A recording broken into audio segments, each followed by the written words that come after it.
ፕሬዝዳንቱ ምን አሉ? የህወሓት ሰዎች በመቀለ ስልጣን ሙሉ ለሙሉ ለመቆጣጠር እየተጠጉ ባሉበት በአሁኑ ወቅት የጊዜያዊ አስተዳደሩ ፕሬዝዳንት ጀነራል ታደሰ ወረደ ሰሞኑን ስለ ሁኔታው ሰፋ ያለ ማብራሪያ ሰጥተዋል። ሰሞኑን ባልተለመደ ፍጥነት ራሳቸው ያቋቋሙት ጊዜያዊ አስተዳደር አፍርሰው ከ6 ዓመታት በፊት የነበረው ምክር ቤት ለመመለስ እየዛቱ ነው ያሳለፉት። ለዚህም ከአንድ ዓመት በፊት በእጩነት አቅርቦ ያሾሟቸው ነገር ግን አሁን በጠቅላይ ሚኒስትር አብይ አህመድ ብቸኛ ውሳኔ ለሚቀጥለው ተጨማሪ 1 ዓመት ስልጣናቸው የተራዘመላቸው ጀነራል ታደሰ ወረደን ኦፊሻል ባልሆነ መንገድ ከስልጣን ለመልቀቅ እንዲዘጋጁ ሲወተውቷቸው ነው የከረሙት። ህወሓቶቹ ቀደም ሲል እንዳደረጉት ወደ ስልጣን የሚያደርጉትን ጉዞ እያፋጠኑት መጥተው አንድ ነገር ነበር የቀራቸው፣ የፖለቲካው ሁኔታም።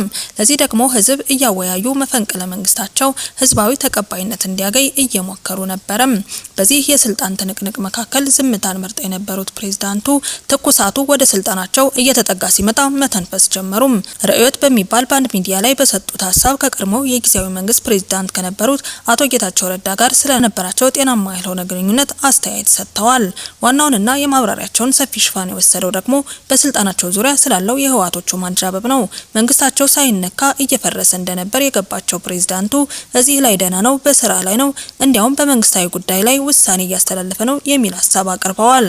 ያም ሆኖ በካቢኔያቸው መካከል ክፍፍልና መፍረክረክ አልፎ ተርፎም የአቋም መራራቅ፣ የአስተሳሰብ አንድነት አለመኖር እንዳለ አልካዱም። ስለዚህ እንደዚህ አይነት አስተሳሰብ የሌለው አቋም የማይጋራ ካቢኔ እንደ መዋቅር መውሰድ ይቻላል ወይስ እየፈረሰ ነው ብለን እንውሰደው የሚለው ጥያቄ ጥርት ያለ ምላሽ አላገኘም። ሰላም ጤና ይስጥልን የተከበራችሁ አድማጭ ተከታታዮቻችን፣ በዛሬው ዝግጅታችን የትግራይ ጊዜያዊ አስተዳደር ፕሬዝዳንት ጀነራል ታደሰ ወረደም በቅርቡ ስለሰጡት ቃለ መጠይቅ አሁን ህወሓት እየወሰዳቸው ካለው እርምጃዎች ጋር አያይዘን በትግራይ ፖለቲካ ምን ሊፈጠር ይችላል የሚለውን የብዙዎች ጥያቄ እንዳሰሳለን። እንደተለመደው በትዕግስት እንድትከታተሉን እንጋብዛለን። ሚዲያችንንና ፕሮግራሞቻችንን ሰብስክራይብ፣ ላይክ እና ሼር በማድረግ እንድትከታተሉንና እንድታደምጡን በአክብሮት እንጋብዛለን። ፕሬዝዳንቱ አሁን ያሉበት የፖለቲካ አጣብቂኝ 3 አስገዳጅ አማራጮችን እንደሚመርጡ ያስገደዳቸው ይመስላል። አንደኛው 1 ዓመት የተቀጠለለትና የተራዘመው የጊዜያዊ አስተዳደሩ ስልጣን በዚሁ እንዲቀጥልና የሚሰራውን ስራ መጨረሻውን ማየት ነው። ያም ሆኖ ይህ ጊዜያዊ አስተዳደሩ የተፈናቃይ መመለስ፣ የግዛት ማስመለስ፣ የበጀትና ወዘተ መሰረታዊ የትግራይ ህዝብ ጥያቄዎችን ይመልሳል የሚል እምነት እሳቸውም የላቸውም። ስለዚህ ሌላ አማራጭ ካለ ማየቱ ጠቃሚ ሊሆን ይችላል። እሳቸውም እንደሚያምኑበት ጊዜያዊ አስተዳደሩ እንደ ሽግግር መንግስትም እንዲታይ ይፈልጋሉ። እንደዚህ ለማለት ያነሳሳቸው ደግሞ ወሳኙ ጉዳይ አካታች መንግስት ሊመሰረት የሚያስችል የምርጫ ሂደትን ማመቻቸት ነው። በዚህ የትግራይ ፖለቲካ ጊዜያዊ አስተዳደር አመቻች ከሚለው ዝባዝንኬ ወጥቶ የህዝብን ጥያቄ መመለስ የሚችል በህዝብ የተመረጠ ዲሞክራሲያዊ አስተዳደር የመመስረት አስፈላጊነት ተሰምሮበታል። የዚህ አካታች መንግስት ጠቀሜታ አንደኛው ህዝባዊ ቅቡልነት ስለሚኖረው የተከፈለውን የትግራይ ፖለቲካ ወደ አንድ ሊያመጣ ይችላል። ሁለተኛው በፌዴራል ደረጃ ህጋዊ እውቅና ስለሚኖረው ከበጀት ከተፈናቃይ መመለስና ከግዛት አንጻር የሚነሱ ጥያቄዎችን ሊመልስ የሚያስችል ከፌዴራል መንግስት ያለውን ግንኙነት ያሻሽላል፣ ውጥረት ይቀንሳል፣ በአገር አቀፍ ደረጃ ትግራይ ውክልና እንዲኖራት ያደርጋል፣ የመሳሰሉት ጥቅሞች ይኖሩታል። ፕሬዝዳንት ታደሰ ወረደ ፖለቲካው ካቀረበላቸው አማራጮች ሶስተኛው አማራጭ ግን ሊመረጥ የማይችልና እሳቸውም ባይሆን እንዲመረጥ የማይመርጡት ነው። ይህ አማራጭ ሁሉንም ነገር ቀርቶ ስልጣኑን ለህወሓት ማስረከብ ነው። ይህ እንግዲህ ህወሓቶቹ አስቀድመው የወሰኑት ሲሆን ካውንስል መስርተው ስልጣን ለመረከብ እየተንቀሳቀሱበት ያለው ለነሱ ብቻ አማራጭ ነው። ይህ ግን የሚመረጥ አይደለም። ምክንያቱም ይህ አማራጭ ለፕሬዝዳንቱም ለአብዛኛው የትግራይ ህዝብ ጦርነት ከማዋለድ ውጪ የሚያመጣው ለውጥ የለም። ስለዚህ ለታደሰ ወረደም ለትግራይ ቀጣይ መጻኢ ተስፋም አዋጭና የተሻለ አማራጭ የሚሆነው አካታች መንግስት መመስረት ነው የሚሉ ይበዛሉ። ለዚህ ደግሞ የጊዜያዊ አስተዳደሩ ፈቃደኛ ነው ብቻ ሳይሆን ይህንን ተልዕኮ አድርጎ መስራት እንደሚፈልግ ፕሬዝዳንቱ አረጋግጠዋል። ስለዚህ በዚህ ዲሞክራሲያዊ ሂደት አካታች አስተዳደር ቢመሰረት ወዲ ጀነራል ታደሰም ስልጣን ለማስረከብ ብዙም እንደማያቅማሙ፣ ፌዴራል መንግስትም ተባባሪ እንደሚሆን፣ ሂደቱም ጥቂት ችግሮች ብቻ የሚኖሩበት እንደሚሆን ይገመታልም። የጦርነት ስጋትም ይቀራል፣ የትግራይ ህዝብም ስቃይ ይቀንሳል። እዚህ ላይ ችግር የሚሆነው ብቸኛ ችግር ግን ህወሓቶቹ የዚህ አይነት አካታች መንግስት የማይቀበሉ መሆናቸው ነው። ሆኖም የህወሓት ማዕከላዊ ኮሚቴ ሲወስን ነባሩ ምክር ቤት እንዲመለስ፣ አስፈጻሚው አካል ደግሞ አካታች አስተዳደር እንዲቋቋም ወስነዋል። ልዩነቱ ህወሓት የሚፈልገው አካታች መንግስት ነባሩ ምክር ቤት ወደ ስራ በመመለስ የሚቋቋም ሲሆን ፕሬዝዳንቱን ጨምሮ ሌሎች የፖለቲካ ሊቃን ግን ህወሓት ለብቻው የማይቆጣጠረው ሁሉንም ያቀፈ አስተዳደር ነው። ይህ የህወሓት አመራሮች ባይቀበሉት ምን ያመጣሉ የሚለው በአንድ በኩል እነሱ ካልተቀበሉ ቀጠናው በሌላ ብጥብጥ ሰላሙን ያመጣል የሚሉ ሀሳብ ሰጪዎች በሌላ በኩል እዚህ ጋር ሰፋ ያለ ውይይት እያደረጉበት ነው። ፕሬዝዳንቱ እንደሚሉት ህወሓቶቹ አሁን ወደ ጥድፊያና ስልጣን ነጠቃ ወደሚመስል የመፈንቅለ መንግስት አይነት ሂደት ውስጥ ከመግባታቸው በፊት አስቀድሞ በውይይት ለመፍታት ተሞክሯል።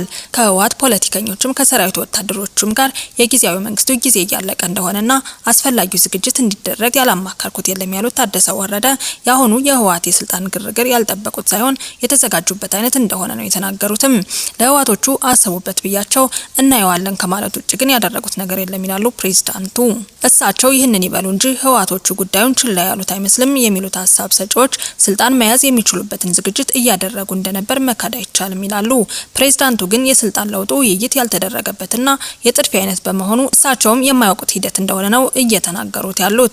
ይህ ማለት ህወሓቶቹ እኔ ሳማክራቸው እነሱ ግን አያማክሩኝም ነበር እንደማለት ነው።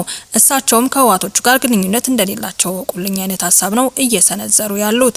ፕሬዝዳንቱ የተቸገሩበት ችግር በትግራይ አሁን የመርህ ፖለቲካ ቦታውን እያጣ የህዝብ አቅም እየተዳከመ በመምጣቱ ወሳኙ ጉዳይ ነፍጥ ወደ መሆን የተሸጋገረበት ሁኔታ መፍጠሩ ነው። በዚህ የተነሳ ይመስላል ካቢኔያቸው ራሱ የተከፋፈለና ያስተሳሰብ አንድነት አለው በማይባልበት ደረጃ የተፈረካከሰው። ከህወሓት በኩል የተወከሉት የሚያንጸባርቁት አቋም የህወሓትን ከሌላም የተወከሉ አቋሙ የሌላ ነው። እንደ መዋቅር አንድ አይነት አቋም የለም። በህወሓት ስልጣን የመመኘት አካታች መንግስት የመመስረትና ወዘተ ወሳኝ ጉዳዮች ዙሪያ ካቢኔያቸው ራሱ ወጥ የሆነ አቋም የለውም። ሌላው ቀርቶ ጊዜያዊ አስተዳደሩ ይቀጥል የሚለው ላይ የአስተዳደሩ ካቢኔ ራሱ የተለያየ አቋም ነው ያለው። በዚህ የተነሳ የአስተዳደሩ አቋም ሳይሆን የግላቸው ሀሳብ ነበር ሲያንጸባርቁ የነበረው። በዚህ ሁኔታ ታዲያ አስተዳደራቸው ሳይነካ ወደቀ ማለት አይቻልም ወይ የሚል መከራከሪያ ሊነሳ ይችላል። እዚህ ሀሳብ ላይ ከተስማማን ደግሞ ህወሓቶቹ ውስጥ ሆነው የወዲ ወረደን መንግስት እየገዘገዙት ነበር ማለት ይቻላል። በዚህ መልኩ ከተዳከመ በኋላ የህወሓት ካውንስል ጉዳይ መጣ። ካውንስሉ እሳቸው በምክትልነት የሚመሩት ሲሆን ከቅርብ ጊዜ በኋላ ግን በኮሚቴው ስብሰባ እንደማይገኙ ነው የሚነገረው። ፕሬዝዳንቱ የህወሓት ካውንስል ጉዳይ እንደማያዋጣ ይናገራሉ። ምክንያታቸው ደግሞ ከፋፍሎናል፣ ህዝቡም የሚስማማበት ጉዳይ አይደለም ነው የሚሉት። እዚህ ላይ ትክክል ይመስላሉ ያሉ አንድ ሀሳብ ሰጪ በካውንስል በኩል ህወሓትን ወደ ስልጣን ማምጣት እስካሁን የተፈጠሩት ችግሮች እንደገና መድከም ነው ይላሉ። አሁን ፕሬዝዳንቱ ስልጣን መልቀቅ የማይታሰብ እንደሆነ እየገለጹ ነው። ህወሓቶቹ ቢነጥቋቸው ምን እንደሚያደርጉ ሲጠየቁ እነሱ እንደፈለጉ ያድርጉ፣ እኔ ግን ስርዓት ባለ መንገድ ስልጣን አላስረክብም የሚል አወዛጋቢ መልስ ነው የሰጡት። ይህ ማለት አልሰጣቸውም፣ ከወሰዱት ግን ምንም ማድረግ አልችልም ማለታቸው እንደሆነ ነው የተወሰደው። የፌዴራል መንግስትን ሚና በሚመለከት እጁን አጣጥፎ እንደማይቀመጥ ለሁሉም ሰው ግልጽ ቢሆንም ፕሬዝዳንቱ ግን እዚህም ላይ ቁርጥ ያለ ሀሳብ አልሰጡም። ውጤቱ ላይ ፌዴራል መንግስት ጣልቃ ሊገባ ይችላል። ምክንያቱም ጊዜያዊ አስተዳደሩ ላይ የይገባናል ስሜት ያለው ራሱን ባለድርሻ አድርጎ ነው የሚያሳየው። ስለዚህ ጣልቃ ይገባል ሲሉ እንደ መሪ ሳይሆን እንደ ማንኛውም ሰው ነው። ያም ሆኖ ግን እኔ ፌዴራል መንግስቱ እንዲገባ ጥያቄ አላቀርብም ሲሉ የተደመጡ ሲሆን እና በምን ምክንያት ሊገባ ይችላል የሚለው ላይ በእንጥልጥል ጥለውት አልፈውታል። ብዙዎች የፕሬዝዳንቱ ንግግር ግልጽ አቋም ያልታየበት ተሸፋፍኖ ለመሄድ የተሞከረበት ይህንንም ያንንም ለማስደሰት ወይም ያኛውንም ይሄኛውንም እንዳይቀየም አስበው የሰጡት አስተያየት እንጂ የራሳቸው አቋም አይመስልም ሲሉ ተችተውታል። በእርግጥ ፕሬዝዳንት ታደሰ ወረደ እወርዳለሁም አልወርድም ሳይሉ ከጣቢያው ነው የወረዱት። የዛሬን አበቃን። ቸርን ሰንብት።